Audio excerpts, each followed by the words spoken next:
Quand vous êtes connectés comme ça, pour moi, ce sera le signal que tout fonctionne. J'attends. Ça y est, c'est bon. Je vois Violaine, Héloïse, Claire. Je vois plein de prénoms s'afficher. Ça y est, Elodie, Vanessa, Waouh. Damien. Bonjour tout le monde. Il y a Super ravie de vous retrouver. Ouais, il y a du monde, il y a du monde. Hello, hello. Ça promet un webinaire bien dense. Je vous vois connectés, c'est super. Merci à tous d'être présents aujourd'hui pour parler d'un sujet. Un sujet un peu désagréable, on va pas se mentir. Hein.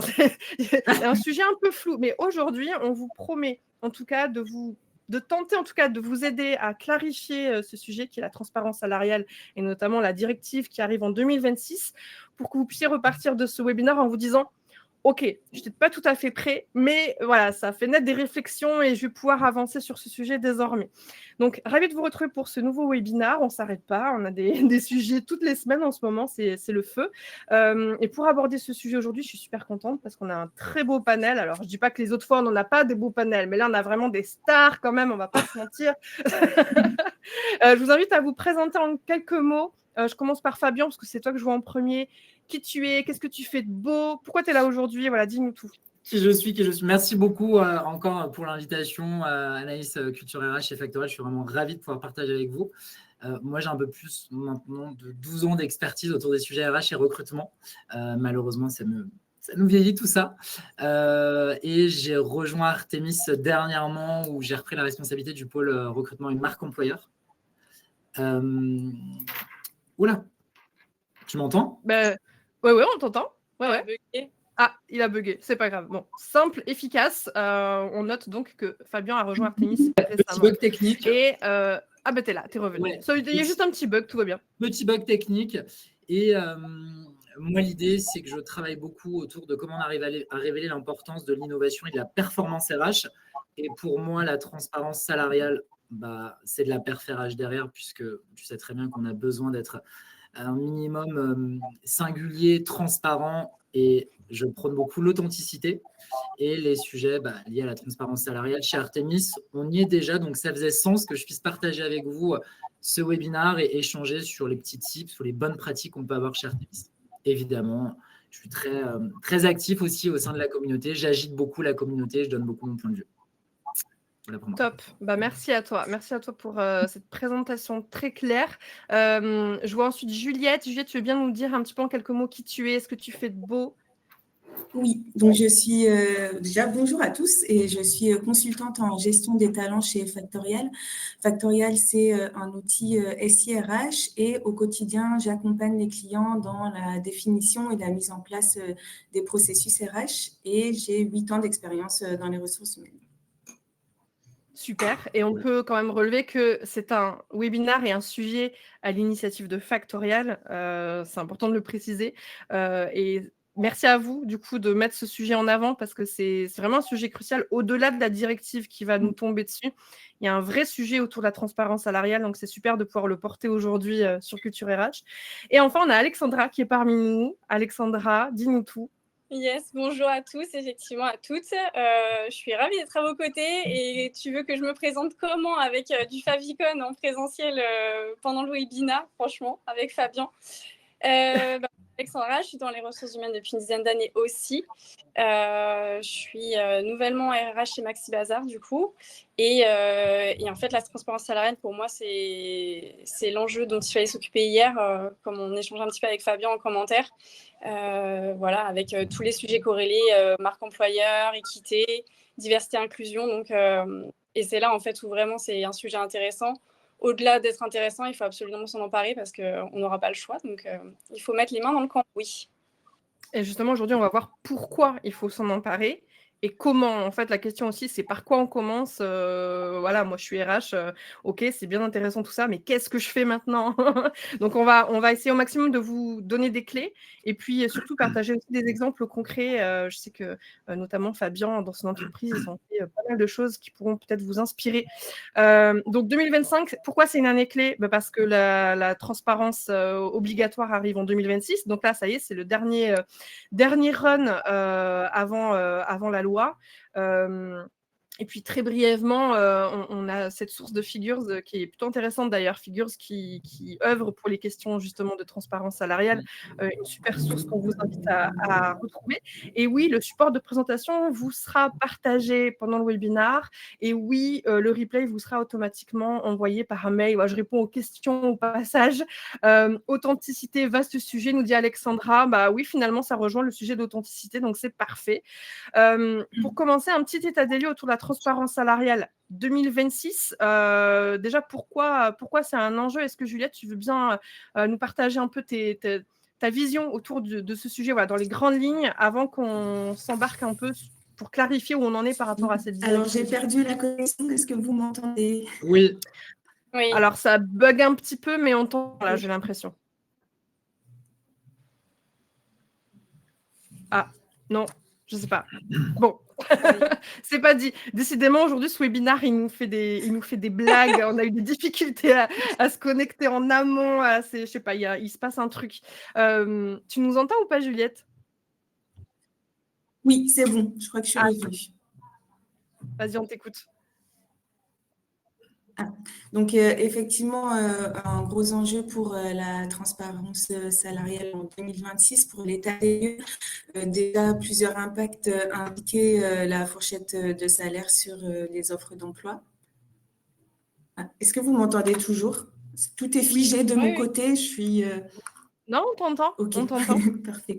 Tout va bien. Parfait. Mais aussi, il y a aussi un impact qui sera l'interdiction de demander l'historique salarial des candidats et la publication régulière des écarts de rémunération entre les genres, mais on rentrera un petit peu plus en détail dans la suite de ce webinaire. Bon, c'est un petit peu buggé. Dans le doute, je ne suis pas sûre que tout le monde ait bien entendu, mais je vais reprendre au cas où. En gros, bon, bah, vous êtes au courant, à moins que vous viviez dans une grotte, je pense que vous êtes au courant qu'il y a une directive qui va arriver en 2026. On en parle quand même pas mal, un peu partout. Mais si c'est une découverte aujourd'hui, bah, tant mieux, ça veut dire que ce webinaire avait encore plus d'intérêt. Donc, il y a cette directive qui arrive, qui sera appliquée normalement à partir de 2026. Oui. Les points qui sont déterminés par rapport à cette directive sont encore un peu flous. Faut dire que pour l'instant, il n'y a pas de consignes claires, confirmées. Ça reste encore des rumeurs, des suggestions, des propositions. Il n'y a encore rien qui est à l'état de « c'est sûr, c'est confirmé ». Cependant, nous, le message qu'on veut faire passer aujourd'hui à travers ce webinaire, c'est qu'il n'y a pas nécessité d'attendre justement une quelconque confirmation ou même cette directive en 2026, parce que vous allez voir après qu'en vrai, il y a déjà plein d'avantages de se poser sur ce sujet de la transparence salariale. Donc, juste petite parenthèse, a priori, ce qui arriverait à partir de 2026, c'est que l'affichage des fourchettes de salaire seront obligatoires dans les offres. Alors, on ne sait pas encore si ce seront des fourchettes, si ce seront vraiment des salaires bruts précis. Voilà, il y a encore un flou. Interdiction de demander l'historique salarial des candidats, parce que oui, ça existe encore, cette pratique, bien que ça puisse parfois surprendre. On se dit, ah bon, on a le droit de faire ça, mais oui, pour la partie recrutement administratif, ça se pratique encore.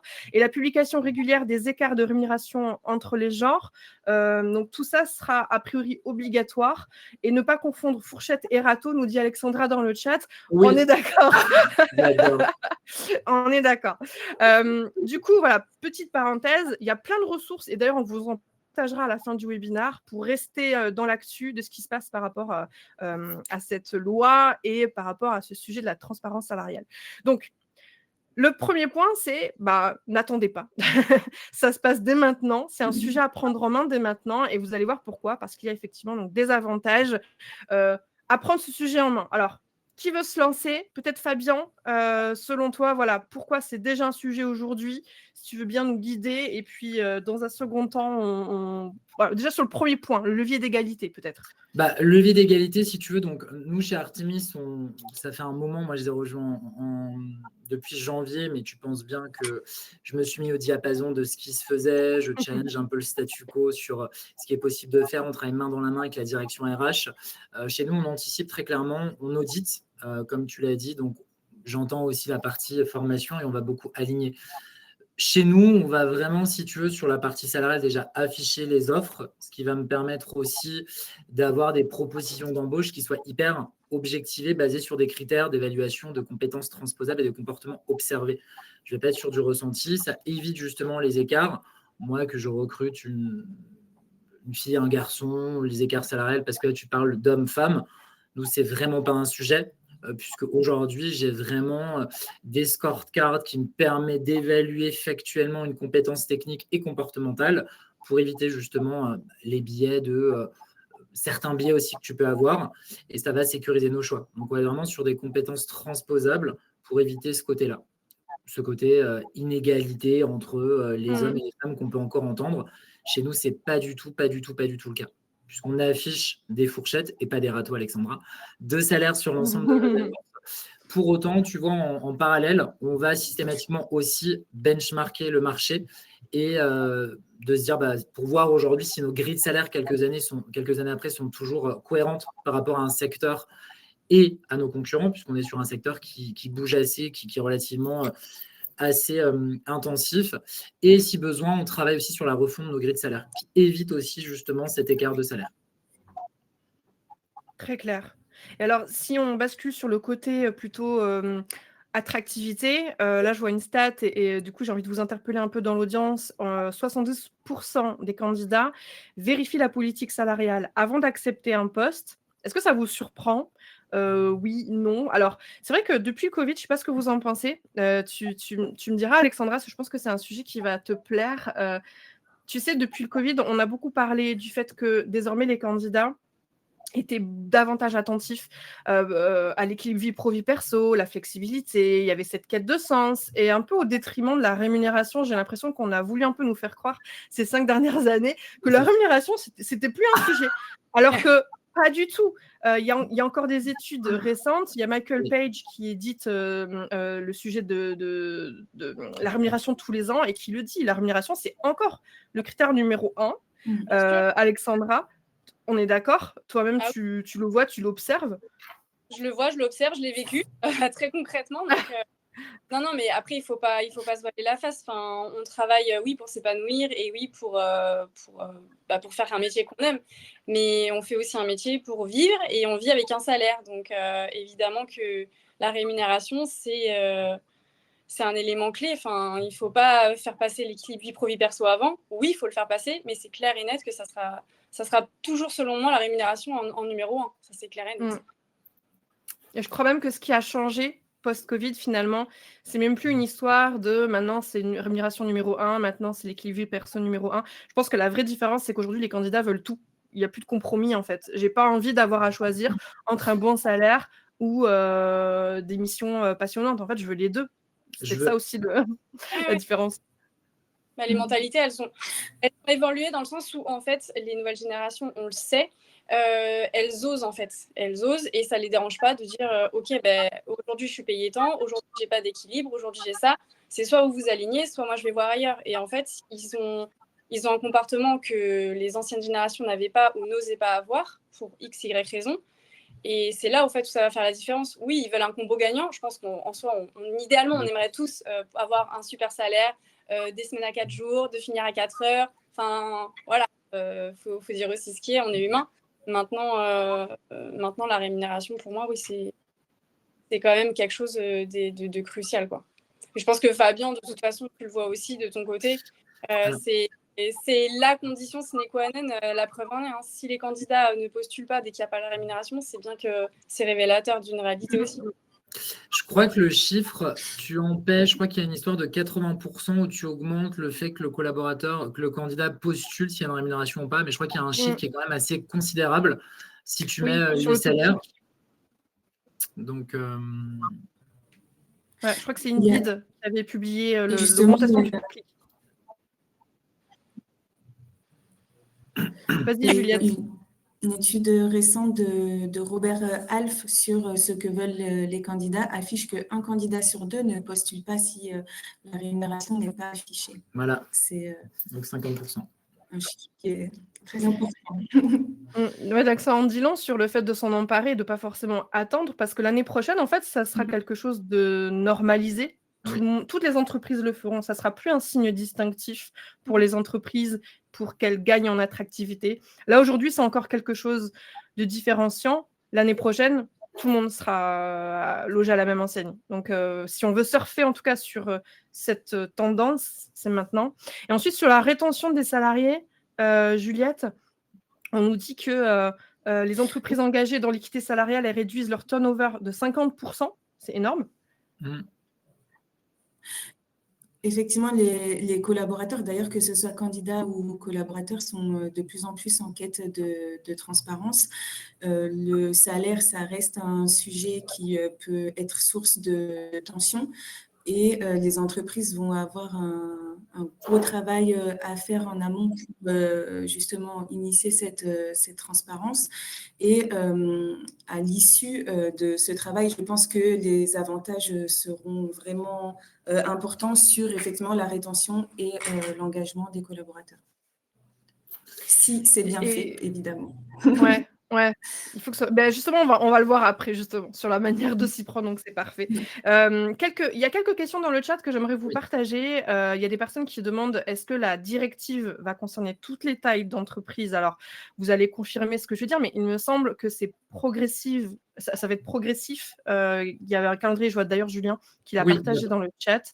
Il me semble que ce qui a été annoncé, en tout cas là pour l'instant, sans grande confirmation, parce que comme je vous disais en intro, c'est encore flou, il n'y a rien encore de validé, mais ça va être de manière progressive. Quelqu'un demandait, j'ai vu, est-ce que ça va concerner les entreprises de moins de 100 salariés? Alors il me semble que ce n'était pas le cas. Je ne sais pas si vous pouvez confirmer. Non, c'est ça, si je peux me permettre, Anaïs. Pour les entreprises de moins de 100 salariés, pour l'instant, il n'y a pas d'obligation. Alors, effectivement, il ne faut pas oublier que ça reste une directive européenne et que chaque pays d'Europe va transposer ça sur le droit local. Donc après, on n'est pas à l'abri que le gouvernement, la décision française fasse quelque chose sur les entreprises de moins de 100 salariés. Mais effectivement, de toute façon, il faut, quand bien même il n'y aura pas d'obligation pour les entreprises de moins de 100 salariés, je pense qu'il y a tout à y gagner de mettre en place volontairement un système de transparence des rémunérations, puisque de toute façon, ça peut mettre la puce à l'oreille de se dire, OK, pourquoi finalement, même si effectivement ils ne sont pas soumis à l'obligation, pourquoi c'est pas fait? Donc, au contraire, même s'ils ne sont pas concernés dans l'immédiat en tout cas, d'y réfléchir et de mettre en place une culture de la transparence des rémunérations, je pense que c'est non négociable en fait.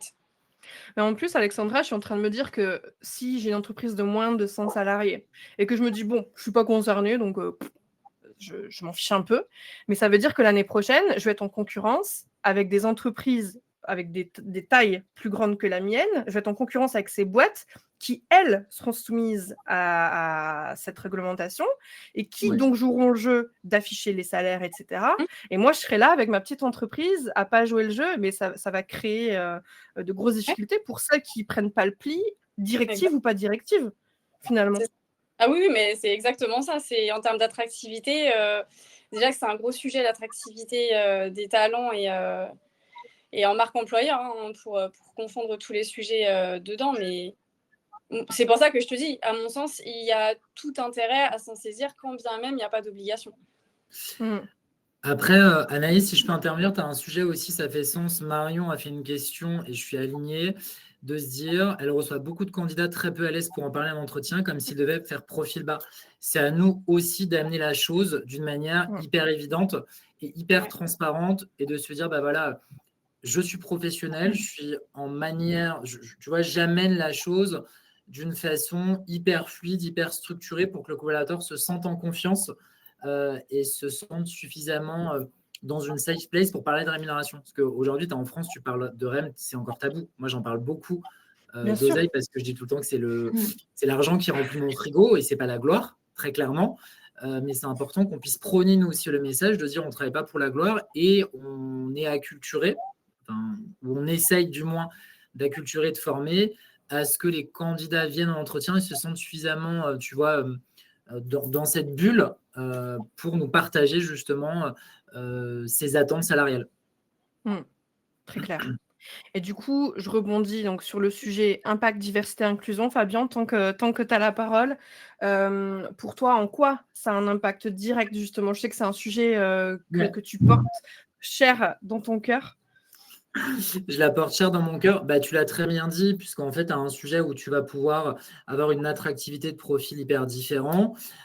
Moi, j'ai la verticale où je travaille aujourd'hui sur la verticale LGBTQIA+, qui me tient à cœur. Pour autant, si je le recrante un petit peu, je le vois au niveau global, ça va renforcer la marque employeur parce qu'on va se dire, bah, OK, cette société est suffisamment visible en termes de diversité d'inclusion sur ses communications, sur ses prises de parole, sur les... tu vois, nous, on travaille avec un partenariat, la plateforme Les Vendredis, où on a des actions RSE sur ces sujets-là. On donne la possibilité aux consultants d'aller sur cette plateforme et d'œuvrer justement pour des associations qui leur tiennent à cœur. Ça va réduire aussi les biais inconscients dans des décisions salariales aussi, puisque tu vas te dire, bah, là, typiquement, on a évalué au travers d'une scorecard un comportement transposable et une compétence que tu vas aussi transposer. Et ça va pouvoir aussi renforcer l'engagement. Le candidat va te dire, bah, OK, je suis suffisamment en confiance, mon interlocuteur RH a suffisamment fait preuve de transparence, de rapidité de process aussi, qui me permet d'améliorer leur motivation et leur engagement, comme c'est très bien expliqué, parce que derrière, le candidat a créé, moi j'ai tout le temps, je crée beaucoup de confiance, beaucoup d'échanges avec le candidat, et mes actions sont suffisamment visibles pour que le candidat se sente dans justement cette bulle que j'appelle beaucoup de safe place. Sentez-vous libre de venir comme vous êtes. On ne demande pas de prendre une pancarte et de dire je suis homosexuel, j'ai un handicap, je suis papa, je suis maman, parce qu'aujourd'hui, la parentalité, c'est quand même une diversité d'inclusion. Je trouve ça totalement débile et ça me rend ouf. Mais nous, nos actions sont suffisamment visibles pour qu'il se passe ça, tu vois, pour que ce soit un levier. Oui, voilà. L'idée, si c'est visible, ce n'est plus un sujet tabou finalement. En fait, c'est tellement, j'ai envie de te dire, 1 + 1 fait 2, quoi. Et c'est OK, c'est pas du tout un sujet tabou parce que comme on le rend visible, on arrive justement à voir. Et après, tu travailles beaucoup aussi sur l'impact de la diversité, c'est comment je prends la parole, quel feedback j'apporte, quelle com je prends, quelle singularité aussi j'arrive à impulser dans mes communications, dans ce qu'on va mettre en interne, dans tous les sujets qu'on va mettre en place, que ce soit de l'externe ou de l'interne. Donc oui, les politiques, même s'il y a rétropédalage aux States. Oui, on ne fera pas de commentaires sur ça. N'est-ce pas Est-ce qu'Alexandra ou Juliette voulez rebondir sur le sujet diversité et inclusion? Oui, juste, je pense qu'en réalité, au-delà de la conformité réglementaire, c'est aussi une opportunité pour toutes les entreprises de renforcer l'équité, la diversité et l'inclusion dans les équipes. Très clair.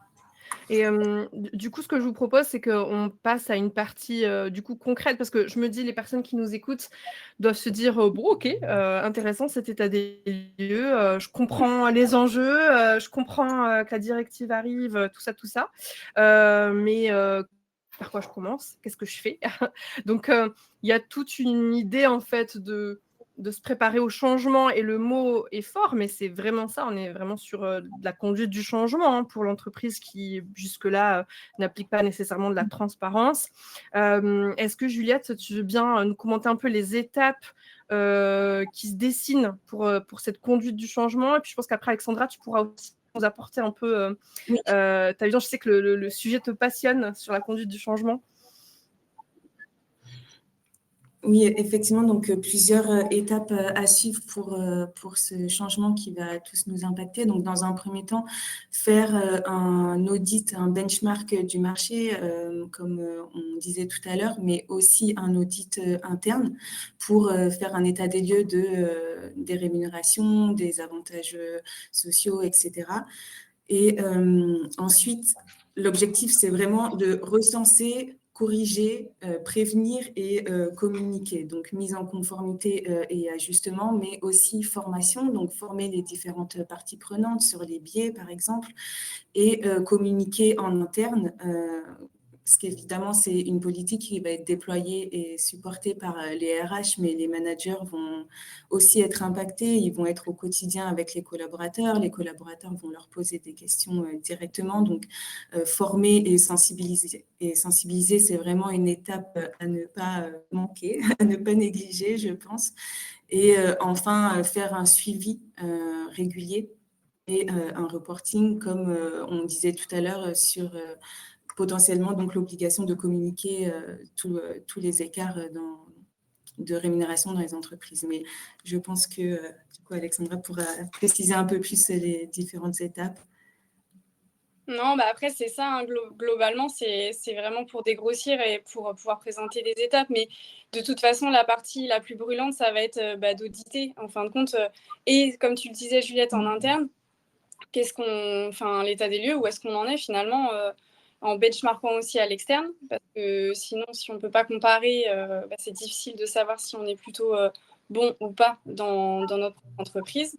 Donc ça, c'est vraiment le gros du gros. Et après, en fait, c'est ce que on échange un petit peu avec Anaïs, c'est une conduite du changement. Donc, ça veut dire que ça va nécessiter de collaborer avec la direction aussi, d'inclure vraiment toutes les parties prenantes en les impliquant dans la démarche du changement, de les solliciter. On peut très bien aussi mener un questionnaire interne.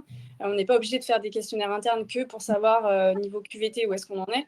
Il y a qui existe. Donc, et pareil, de créer des ateliers. En fait, c'est vraiment d'impliquer tout le monde et de savoir, OK, une politique de rémunération dans une entreprise A sera peut-être pas la même que dans une entreprise B, et certainement d'ailleurs, puisque les attentes et la réalité vont être différentes.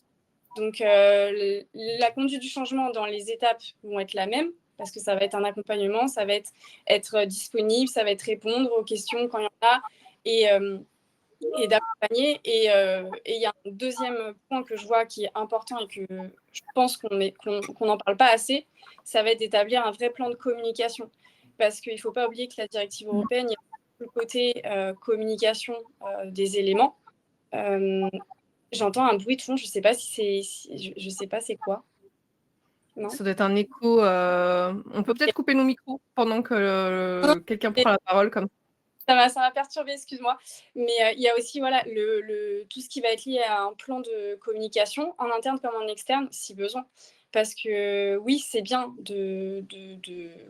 d'attaquer le chantier, parce que clairement, ça va être un chantier. Mais il faut aussi penser à communiquer déjà en interne, pour après que ça puisse se faire aussi en externe et de façon très claire, très structurée, et de pouvoir exposer les choses oui, de façon comment dire, honnête, quoi. Enfin, transparente. C'est le mot, ça porte son mot, son... Donc, Fabien. voilà. Il faut aussi penser à, excuse-moi, pour les RH, parce que c'est vrai que souvent on est un peu démunis, mais on peut très bien aussi solliciter d'autres RH dans notre secteur ou qu'on connaît, et proposer aussi des ateliers de co-construction, en fait, si tu veux, et de nous aider finalement à brainstormer et de savoir, OK, vous êtes dans quelle situation, moi j'en suis là, qu'est-ce que vous avez fait, et en fait d'échanger et avec des pairs, en fait. Très clair. Et juste, je rebondis, Alexandra, il y a Nadia qui pose une question par rapport au benchmark que tu évoquais. Est-ce que la comparaison des salaires, elle doit se faire au sein du même pays pour le même rôle ou pour le même rôle interpays Il me semble logique de le faire sur le même pays et voire même en région selon le positionnement, parce que d'une région à l'autre, ça ne va pas être judicieux de comparer. Il faut que ça soit le plus affiné possible finalement, parce que on prend malheureusement un même poste en province et un même poste à Paris. C'est ça. La rémunération, elle ne va pas être la même, parce qu'à Paris, les rémunérations sont supérieures à celles de la province. Voilà. Donc, non, il faut prendre dans le pays, à mon sens. Ça me semble le plus pertinent. Et après, effectivement, en fonction de la région, adapter. Et c'est aussi pour ça vraiment faire attention quand on va faire au fond de la rémunération en interne et de la communication qu'on va avoir, à savoir comment je vais justifier que sur Paris et province, là c'est évident, mais que sur une ville ou ailleurs, il y ait rémunération et une autre ailleurs. Et c'est là, en fait, où il va falloir bien structurer et être transparent sur ça, pour pas qu'il y ait de justement de quiproquos ou d'inégalités. Très clair. Est-ce que, Fabien, par rapport aux étapes qu'on voit là, tu veux bien nous dire, parce que vu que tu as repris ce sujet en main chez Artemis, est-ce que tu veux bien nous dire un peu, toi, les étapes auxquelles tu as effectivement été confronté et ça permettra de faire du lien aussi avec potentiellement les enjeux à prendre en compte derrière quand on prend en main ce sujet. Ouais. Ben, nous, très clairement, moi je vous rejoins, on l'a anticipé, là on est vraiment dans l'audit des salaires externes de ce qui se fait aujourd'hui pour objectiver les écarts liés potentiellement s'il y a du sexe, de l'ancienneté par rapport au poste. On va refaire aussi sur les sujets, nous on a un sujet sur des compétences techniques puisqu'on est sur des profils un peu plus techniques liés à l'infrastructure. On va intégrer des sujets liés aussi au niveau de compétences sur l'anglais, la certification, le diplôme. J'entends aussi la partie formation où nous, ce qui va suivre, on va travailler sur la formation des managers, on va sensibiliser les collaborateurs. Ça va être aussi une implication qui va venir du CSE. Chez nous, pour nous, c'est important qu'il puisse avoir une communication claire sur ces sujets-là. Si je devais te faire un peu un résumé, c'est que pour nous, c'est communiquer pour avoir un traitement équitable dans la durée. Donc, on suit régulièrement les augmentations aussi. Entretien annuel et c'est centralisé sur un comité de carrière. Et chez nous, on a un garde-fou qui est Juliette, qui est la DRH, qui évite ainsi d'avoir, si tu veux, certaines distorsions liées à un manager qui aurait donné une augmentation ou d'autres sujets. Donc, c'est vraiment s'assurer d'avoir une certaine équitabilité et de communiquer un maximum. Ce qu'on fait chez Artemis aujourd'hui. On n'attend pas la loi pour faire les choses proprement, si tu veux. C'est tout le message aujourd'hui. Et justement, il y a Jérôme qui, je rebondis puisque tu parlais du CSE, mais quel rôle peut avoir le CSE dans le process? L'un de vous veut rebondir? C'est une bonne... Moi, j'ai envie de dire, le rôle de base, en fait, c'est de consultation et déjà d'échanger et de transparence. Enfin, je pense que des relations saines avec son CSE, même quand c'est des sujets moins drôles, je pense que c'est quelque chose qu'il faut faire. Au contraire, quand je parlais tout à l'heure, inclure toutes les parties prenantes, ça inclut aussi le CSE. C'est des gros changements, ça inclut la rémunération, donc on touche à une partie de travail. Il y a tout ce pan-là, il ne faut pas l'oublier. Et le CSE, en fait, il faut faire des alliés que les avoir. Voilà, il faut que ça soit construit en bonne intelligence avec eux. Oui, tout à fait d'accord. Je pense que l'enjeu, c'est vraiment de travailler en partenariat avec le CSE.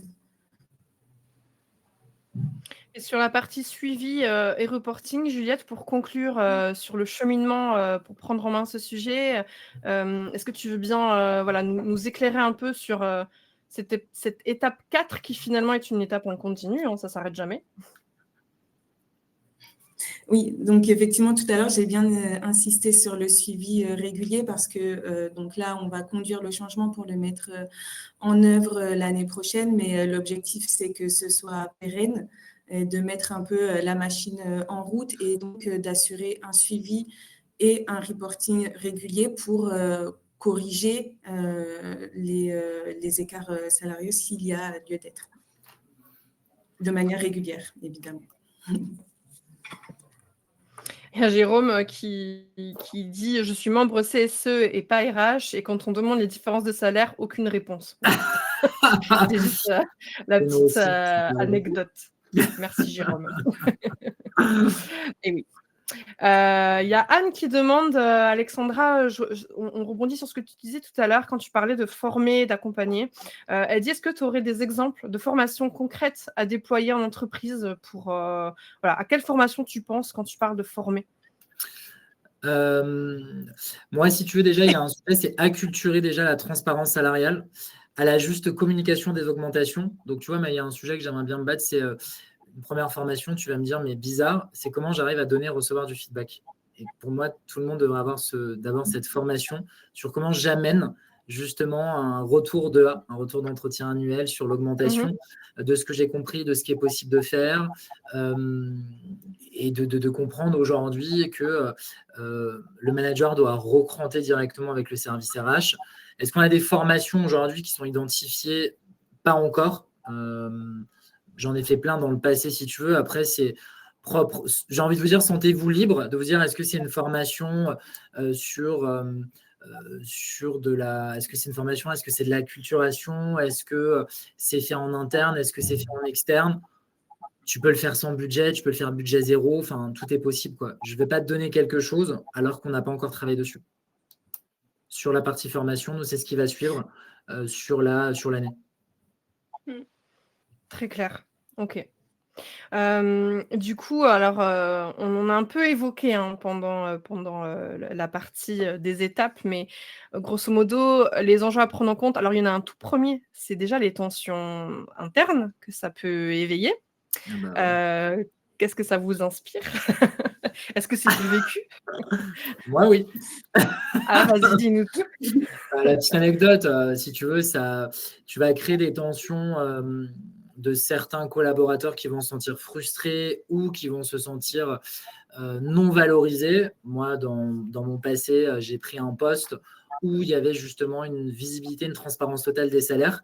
J'ai pris un poste où j'avais mes N-1, j'étais presque payé au double de leur salaire, quand eux, justement, voulaient des augmentations depuis quelques années et ne les ont pas eues.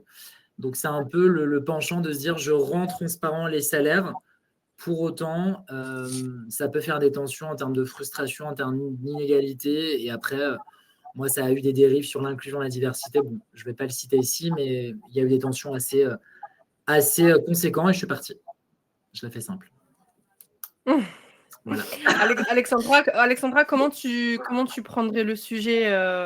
Est-ce que c'est quelque chose que tu as vécu toi aussi? Et sinon, comment selon toi, le sujet est à prendre? Parce que c'est pour le coup, c'est vraiment le mot tension qui correspond bien. Ça peut vraiment être créateur de conflits en fait dans l'entreprise. Bah oui, complètement. Après, j'ai envie de te dire, comme tout changement, finalement, comme toute conduite du changement, tu vois, c'est quelque chose, les signaux d'alerte et les tensions, les freins, les réticences, c'est à chaque conduite du changement. Donc, c'est là aussi où il faut faire attention et se faire accompagner si on en ressent le besoin. Après, d'où l'intérêt et d'où la nécessité, j'ai envie de dire, d'appuyer en disant la nécessité cruciale, tu vois, de vraiment mettre des choses... en fait, que ça tout soit clair, que tout soit justifiable, en fait, pour que par rapport à la transparence des rémunérations, pour que tu puisses justement éviter les tensions, parce que tu en auras forcément. Il y en a qui vont pas comprendre pourquoi, et de savoir, ok, pourquoi il y en a un qui a un diplôme, va être payé plus. Qu'est-ce qu'il peut faire d'autre? Ça peut être une compétence technique supplémentaire, parce que lui, il l'a et toi, tu ne l'as pas. Est-ce que c'est son nombre d'années? Enfin, il y a plein de choses à regarder par rapport à ça. Et sur les tensions par rapport aux rémunérations, il y a aussi tout ce qui va être lié aux évolutions, parce que c'est pas que la rémunération, aussi à l'embauche, il y a un enjeu, avec cette directive européenne, c'est aussi dans les évolutions salariales au fur et à mesure qu'on évolue et qu'il va falloir justifier. Donc, voilà par rapport à ça, comment je le prends. Il y a aussi, moi, si tu veux, j'ai vécu une situation où j'étais dans une entreprise où il y avait la transparence des salaires dès le départ, en fait. Alors, c'était pas une grosse entreprise, pour autant, c'était existant. Et c'est vrai qu'on avait les rémunérations de tous, direction comprise.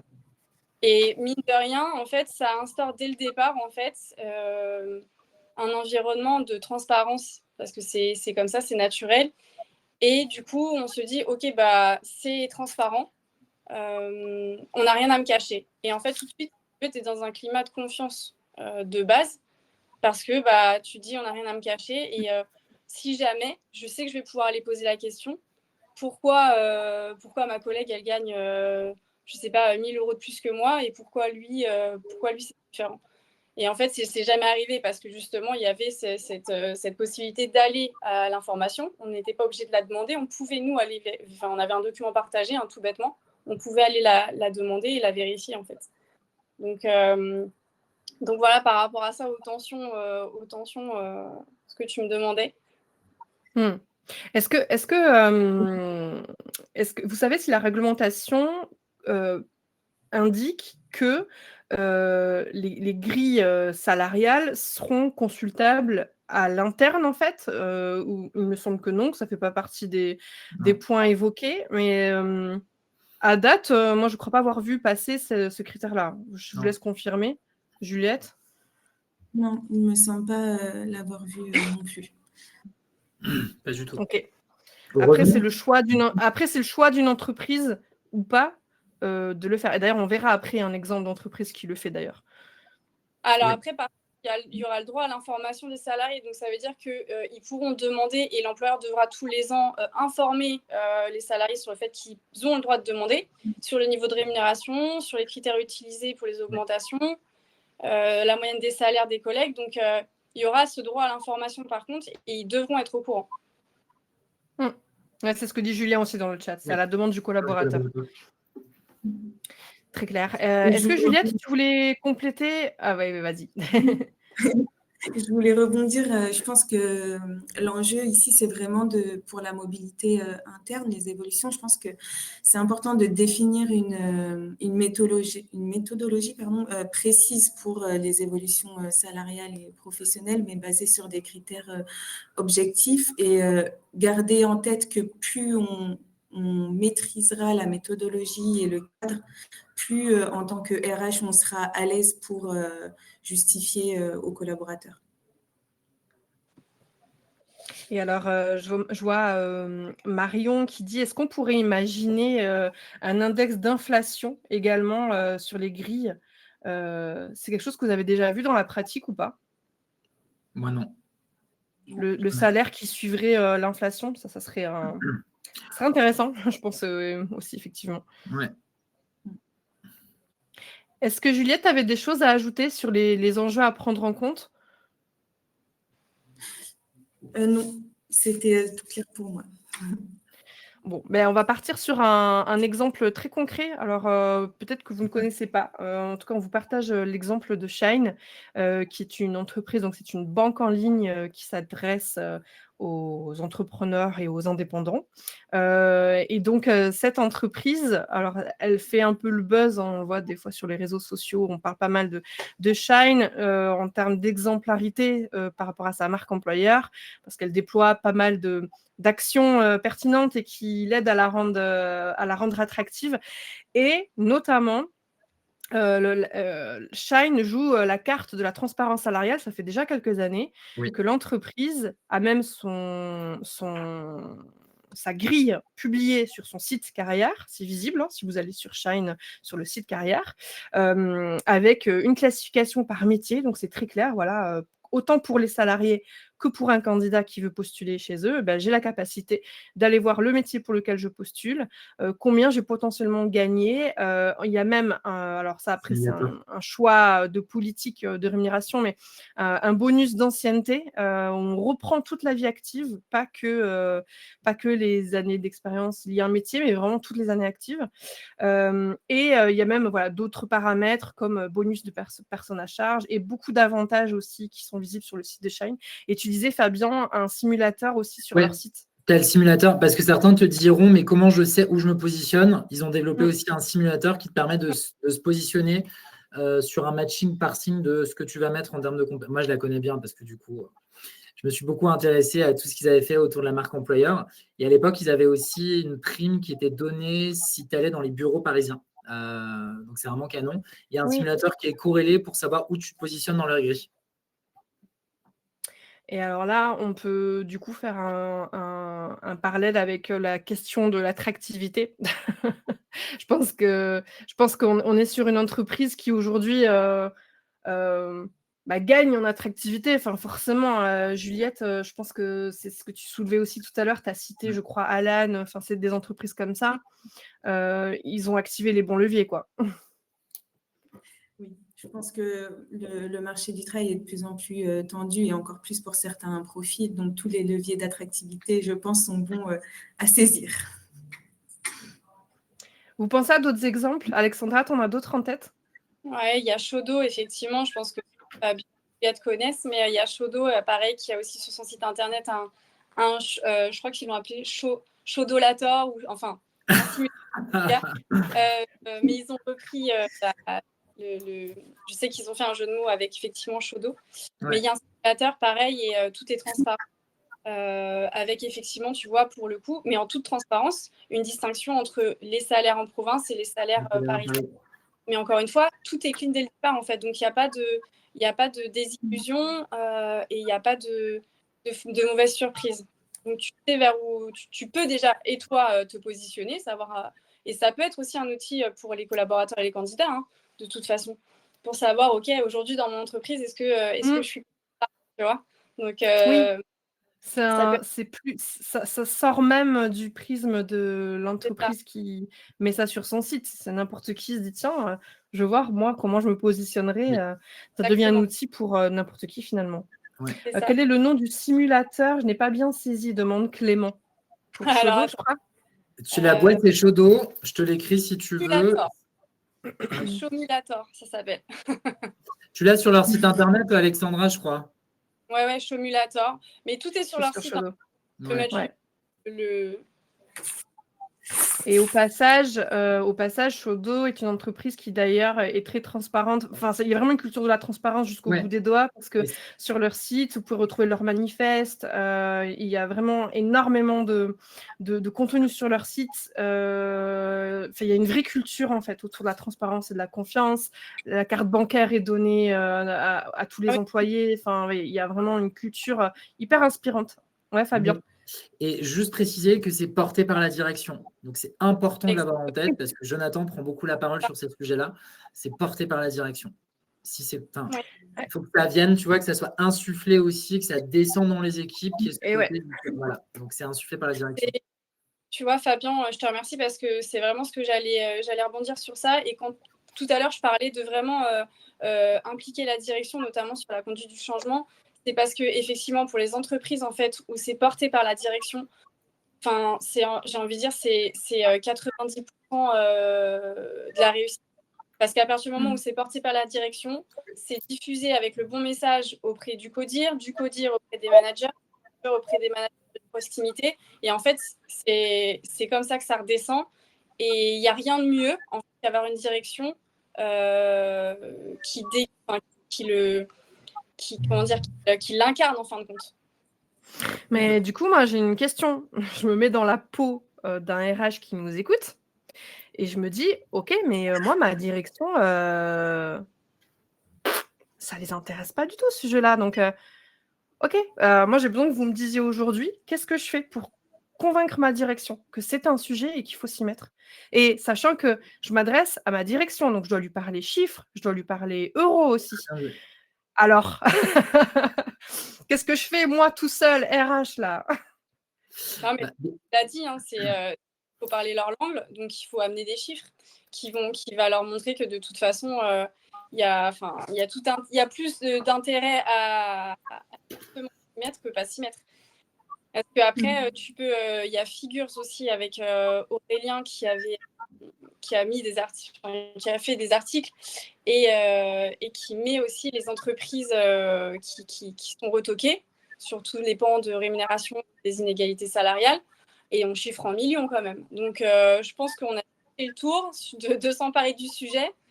Donc, voilà, je pense que Fabien a vraiment aussi à rajouter, mais je pense qu'il faut parler chiffres avec eux tout simplement. Ce que dit Steve, en fait, il faut se positionner comme un DAF, mais c'est exactement ça. Hein. On en parlait pas plus tard que mardi à l'occasion d'un autre webinaire, et c'était un des points. Hein. C'était qu'il faut se positionner comme un DAF, en fait. Le RH, idéalement d'ailleurs, devrait travailler main dans la main avec la finance, mais le RH, en tout cas, devrait s'emparer des chiffres. C'est vraiment les meilleurs leviers pour le RH pour convaincre sa direction, c'est de s'emparer de ces chiffres. D'ailleurs, je vois la team Factorial a mis le guide de la transparence salariale de Figures. Tu citais Figures, Alexandra. Le diapo vous sera mis, je vous le mets tout de suite, ça sera fait. Je vous le mets à disposition pour récupérer les liens et tout ce qui peut vous aider, justement. Parce que je crois que c'est vraiment ça aussi le sujet, le point de départ. C'est quels chiffres j'utilise pour convaincre ma direction que c'est un sujet et qu'il faut s'en emparer, parce que sans la direction, moi, RH, je peux pas le faire tout seul, en fait. Pas du tout, je suis d'accord. Juliette, tu veux rebondir sur ça? Oui, comme dans toute conduite du changement, l'objectif, c'est d'embarquer toutes les parties prenantes. Et je pense que pour cette nouvelle loi, ce sera encore plus le cas, parce que tout le monde va être concerné. Alors, on a Julien dans le chat qui nous partage des points. Est-ce que c'est du chat GPT, Julien, honnêtement? Parce que je trouve que ça ressemble à... Et si ce n'est pas le cas, eh ben, bravo, parce que c'est hyper intéressant. Je vois qu'il nous partage quelques points, notamment avec la nouvelle directive, les travailleurs victimes de discrimination salariale liés au genre auront des moyens concrets d'obtenir justice. Donc, oui, ça fait partie des arguments. Non, le fruit de ma veille sur le sujet. Eh bien, bravo, Julien. La prochaine fois, on vous invitera sur le webinaire parce que je vous ai vu très actif dans le chat. Vous avez partagé plein d'éléments. Franchement, merci beaucoup. Alors, justement, pour donner quelques dernières billes aux RH qui nous écoutent, et ça sera aussi la finalité de ce webinaire, checklist finale pour préparer la loi 2026. Si on résume, qui veut se lancer sur le résumé? Juliette? Vas-y, Juliette. Allez, je me lance. Donc, Allez. oui, petite checklist finale qui résume un peu tout ce qu'on vient de dire. Donc, l'audit et le benchmark, audit interne et benchmark externe, le système de reporting, mais aussi la formation des équipes RH et managers et de toutes les parties prenantes. La communication, comme disait Alexandra, pour moi, l'étape la plus importante et l'objectif et la finalité, suivre et s'adapter aux évolutions légales. Est-ce que vous voulez compléter, Fabien et Alexandra? Ouais, moi je compléterais juste j'entends cette checklist, c'est dans un monde idéal. On sait qu'on a tous des boîtes de sociétés qui sont différentes. On ne pourra pas le faire parfaitement, mais au moins d'avoir les intentions de le faire, c'est une première étape. Tu vois, j'entends beaucoup quand j'échange avec les communautés, oui, mais vous êtes 800, oui, mais ils sont 10 000, chez Accenture, on était 710 000. Donc, l'idée, voilà, si tu veux une première base de travail, mais adapte-le en fonction de ta taille de boîte. Dis-toi juste qu'on est en train de construire, on est en train de construire un RH un peu plus moderne, plus humain, plus durable, mais mettez vraiment au moins une première brique à ce qui nous attend. Ce ne sera pas forcément pour tout le monde, on n'arrivera pas, mais c'est OK, c'est pas grave. Et je pense aussi qu'il faut s'emparer du sujet dès maintenant parce que c'est un chantier d'ampleur. Et au plus tôt on commencera, au mieux on s'y préparera pour l'année prochaine. Est-ce qu'Alexandra, tu veux compléter cette checklist? Non, c'est effectivement, comme le dit Fabien, c'est une checklist, donc c'est sûr que c'est bien sur le papier et on sait très bien que c'est jamais aussi simple dans la réalité, mais il faut s'y mettre dès maintenant, comme le dit Juliette, de toute façon, parce que c'est déjà trop tard selon moi si c'est commencé maintenant, parce qu'il y a quand même, enfin, pour moi, la transparence de la rémunération, elle met aussi le doigt. Non, c'est pas trop tard, il faut pas dire ça. Je t'explique. C'est pas trop tard. C'est pour hier. Parce que finalement, je mets quand même le doigt sur quelque chose de beaucoup plus profond. Tout ça, c'est que ça quand même, de par le fait que ça va impacter la marque employeur, ça va impliquer aussi tout ce qui est lié à la culture d'entreprise, à l'ADN. Donc, ça nécessite un temps d'acculturation déjà de base, parce que c'est un métier. Mais au-delà de ça, il y a besoin vraiment que ça soit pris en charge par la direction. Et ça, on sait très bien que pour X et Y raison, c'est pas toujours évident, quel que soit le sujet. Donc là, plus que jamais, c'est quelque chose où il faut s'y mettre dès à présent, en fait. C'est pour ça que je dis c'est déjà trop tard, à mon sens, parce qu'il y a tellement à faire au-delà du concret, du benchmark. Oui. Voilà, il y a aussi un travail sur la culture d'entreprise au-delà de la politique de rémunération et au-delà du sujet de la transparence. Je ne sais pas si vous la connaissez, mais il y a Sandrine Dorbe sur LinkedIn qui est experte sur le sujet de la rémunération, que j'avais déjà eu l'occasion d'interviewer. Et donc, elle, c'est son métier d'accompagner les entreprises sur ces questions. Et elle disait que ça lui prenait pas loin de 1 an de travail pour ces sujets-là. Parce que c'est un vrai travail de fond. Et toi-même, Fabien, qui le prend en main chez Artemis, tu dois bien t'en rendre compte. C'est pas quelque chose qui travaille main dans la main avec les équipes RH. Et en fait, si tu veux, c'est pas la priorité de la direction. Ça dépend qui. Aujourd'hui, généralement, tu es plus orienté très business avant de se dire, voilà, nous, le côté RH, c'est côté support. Dans l'image, c'est le côté support. Nous, on essaie d'avoir plus une approche support, avoir une approche servicielle et de contenu pour qu'on puisse justement travailler main dans la main avec la direction qui est souvent plus orientée business. Donc nous, on verra quand on aura le temps de traiter ces sujets-là. Mais non, c'est le moment et il faut qu'on traite. Non, il faut traiter. De rajouter juste, Anaïs, une chose, c'est que, on l'a pas dit, mais c'est que la charge de la preuve, par contre, avec la directive européenne, elle sera renversée. Ça sera l'entreprise qui devra prouver qu'il n'y a pas inégalité. Alors que jusque c'est à la personne qui estime avoir une discrimination de le prouver. Donc il y a une vraie nécessité pour l'entreprise de le mettre en place en fait et de s'en saisir. Donc les directives vont être obligées. Pour des enjeux légaux notamment. Aller loin. Ouais, merci de le préciser, c'est super important. Ça rejoint notamment sur le volet des évolutions légales et ça fait partie justement des ressources qu'on vous a mis. Mais je pense que ça résume assez bien. Il y a quelqu'un dans le chat qui a dit merci pour cette prise de hauteur, mais c'était vraiment l'objectif de ce webinaire aussi. D'insuffler un peu de ça, aussi essayer de se réconforter parce que c'est pas un sujet facile, c'est un sujet qui est assez épineux et que les RH, comme très souvent, sont en première ligne et on leur dit, on les culpabilise en leur disant il faut que vous fassiez ci, il y a beaucoup d'injonctions, mais j'espère que vous aurez compris à travers ce webinaire que c'est un travail collectif que vous pouvez pas porter seul. Je pense que c'est le message à retenir et que oui, vous êtes potentiellement les initiateurs, mais seul, c'est pas possible. Et il faut vous entourer, il faut vous outiller.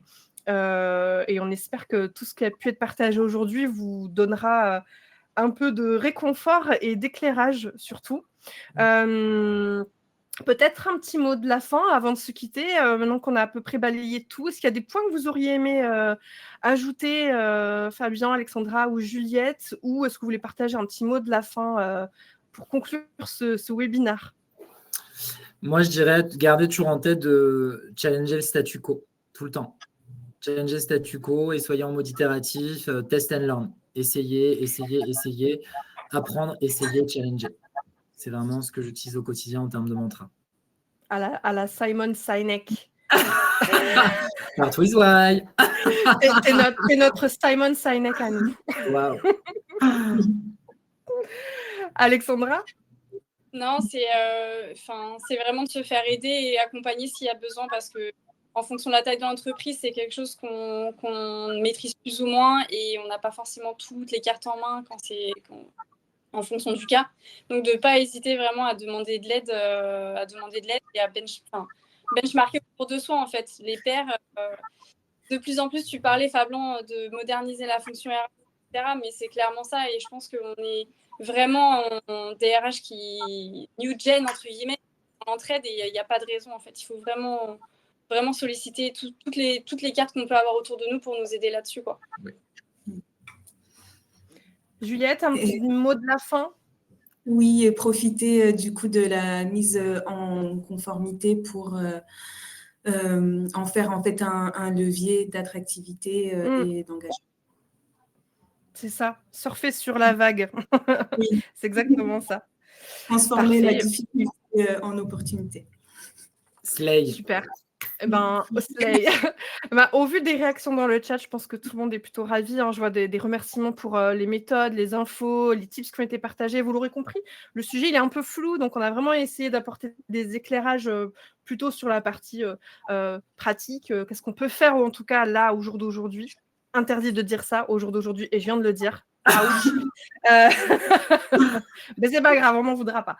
En tout cas, moi j'étais ravie de vous retrouver aujourd'hui pour ce sujet qui est super intéressant et qui, au-delà, comme l'a dit Juliette, de l'aspect réglementation, est vraiment un levier à activer pour son attractivité, sa fidélisation. Donc c'était top de vous avoir. Merci 1000 fois. Moi je vous retrouve dès la semaine prochaine. On ne s'arrête pas puisque la semaine prochaine on parlera marque employeur avec un aspect pratico-pratique. On sera vraiment sur du plan d'action autour de la marque employeur. Donc voilà, pas du blabla, mais du très concret. Donc rejoignez-vous, nous, si le sujet vous intéresse.